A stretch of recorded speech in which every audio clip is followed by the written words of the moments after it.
Assalamualaikum warahmatullahi wabarakatuh. Salam sejahtera kepada kita semua.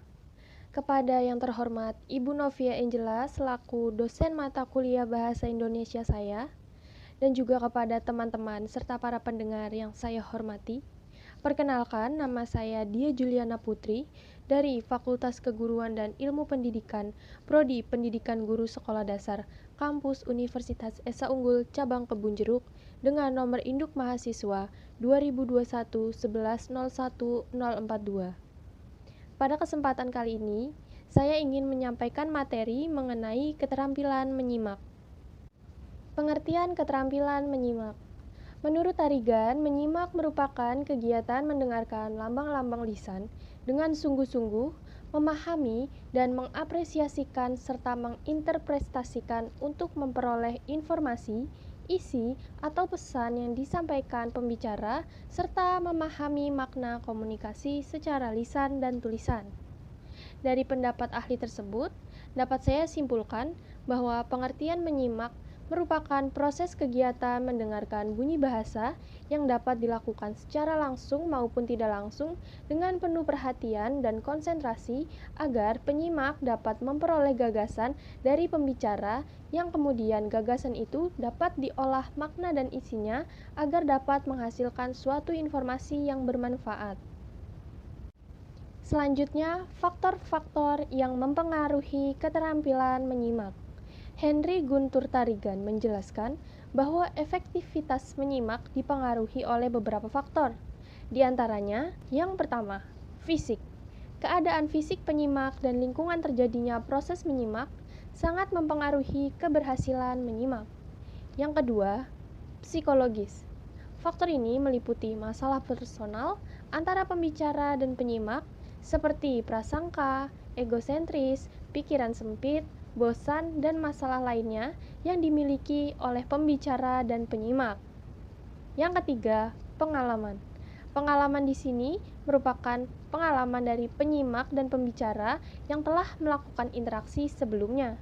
Pengalaman yang kurang baik yang dimiliki penyimak mempengaruhinya untuk tidak ingin mendengarkan pembicara di kesempatan berikutnya.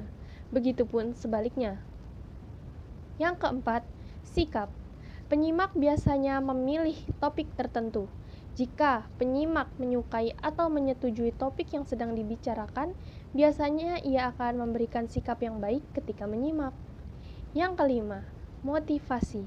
Keberhasilan menyimak sangat bergantung pada motivasi seseorang untuk kegiatan menyimak. Dan yang keenam ada jenis kelamin. Laki-laki dan perempuan memiliki sikap yang sangat berbeda ketika sedang melakukan kegiatan menyimak. Sedangkan, menurut Bromley, pada tahun 1998 terdapat 3 faktor yang mempengaruhi keterampilan menyimak. Di antaranya yaitu, yang pertama, faktor penyimak. Faktor penyimak berkaitan erat dengan tujuan, tingkat pemahaman, pengalaman, dan strategi dalam memonitor pemahaman mereka terhadap informasi yang disampaikan. Yang kedua, faktor situasi. Lingkungan yang kondusif untuk menyimak adalah lingkungan yang bebas dari berbagai gangguan, termasuk suara atau bunyi-bunyian. Dan yang ketiga, faktor pembicara. Pembicara perlu mengkomunikasikan pesan dengan berbagai cara agar penyimak tidak merasa jenuh atau bosan. Selanjutnya ada tujuan menyimak. Dalam suatu kegiatan pasti terdapat tujuan di dalamnya. Ada banyak tujuan dari keterampilan menyimak, di antaranya yang pertama, untuk mendapatkan fakta. Ada 2 cara yang dapat kita lakukan. Yang pertama dengan mengadakan eksperimen penelitian, membaca buku, membaca surat kabar, membaca majalah, dan lain sebagainya. Cara kedua yaitu dengan mendengarkan radio, melihat televisi, berdiskusi dengan sesama, dan lain sebagainya. Yang kedua, untuk menganalisis fakta dan ide. Setelah mendapatkan fakta atau data, penyimak kemudian melakukan analisis terhadap fakta atau ide tersebut dengan mempertimbangkan hasil simakan dengan pengetahuan dan pengalamannya. Yang ketiga, untuk mengevaluasi fakta atau ide.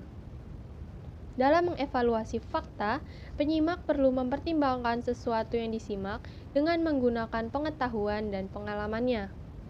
Tujuan lainnya yaitu untuk memperoleh pengalaman dan pengetahuan, untuk memperoleh informasi, untuk menganalisis fakta, untuk mendapatkan sebuah inspirasi, untuk mendapatkan hiburan, untuk memperbaiki kemampuan berbicara, dan yang terakhir yaitu untuk membentuk kepribadian seseorang. Selanjutnya ada tahap-tahap pembelajaran menyimak. Mengingat peranan menyimak dalam proses belajar berbahasa sangat besar, maka diperlukan suatu teknik yang efektif dalam pembelajaran keterampilan menyimak. Dengan teknik yang efektif, pembelajaran menyimak akan mencapai tujuan yang diharapkan. Menurut Akadia, pada tahun 2006, menyebutkan tahap-tahap menyimak sebagai berikut. Yang pertama, tahap mendengarkan. Pada tahap ini, kita baru mendengar segala sesuatu yang dikemukakan oleh pembicara dalam ujaran atau pembicaraannya. Jadi, kita masih berada dalam tahap hearing. Yang kedua, mengidentifikasi. Di tahap ini, penyimak mengidentifikasi segala sesuatu yang dikemukakan oleh pembicara dalam ujaran atau pembicaraannya. Yang ketiga, tahap menginterpretasi. Penyimak yang baik, cermat, dan teliti belum puas kalau hanya mendengar dan memahami isi ujaran sang pembicara. Ia ingin menafsirkan atau menginterpretasikan isi, butir-butir, dan pendapat yang tersirat dalam ujaran itu. Yang keempat, tahap memahami. Setelah kita mendengar, maka pasti ada keinginan bagi kita untuk mengerti atau memahami dengan baik isi pembicaraan yang disampaikan oleh pembicara. Maka, di tahap ini sampailah kita dalam tahap understanding. Yang kelima, ada tahap mengevaluasi atau menilai. Setelah memahami serta dapat menafsirkan isi pembicara, sang penyimak pun mulai menilai atau mengevaluasi pendapat serta gagasan sang pembicara, keunggulan dan kelemahan, kebaikan dan kekurangan sang pembicara. Maka dengan demikian, penyimak sudah sampai pada tahap evaluating. Yang keenam, yaitu tahap menanggapi atau mereaksi. Ini merupakan tahap terakhir dalam kegiatan menyimak. Sang penyimak menyambut, mencamkan, menyerap, serta menerima gagasan atau ide yang dikemukakan oleh sang pembicara dalam ujaran atau pembicaraannya. Selanjutnya ada teknik peningkatan daya simak. Selain konsentrasi, faktor lain yang juga berperan besar dalam kegiatan menyimak adalah penguasaan kosakata. Hal ini terjadi karena penangkapan makna merupakan bagian integral dari proses menyimak. Orang dewasa dikatakan memiliki kosakata yang minimum apabila ia hanya memiliki rata-rata kosakata sekitar 20.000 kata. Selanjutnya, untuk meningkatkan daya simak, ada beberapa teknik yang dapat dilakukan. Teknik yang pertama yaitu teknik Loci atau Loci System. Teknik ini pada dasarnya menggunakan daya ingat dengan cara memvisualisasikan materi yang diingat dalam memori otak. Teknik ini dapat dilakukan dengan cara mempelajari urutan informasi dengan informasi lain yang serupa dan mencocokkan hal-hal yang akan diingat dengan lokasi tersebut.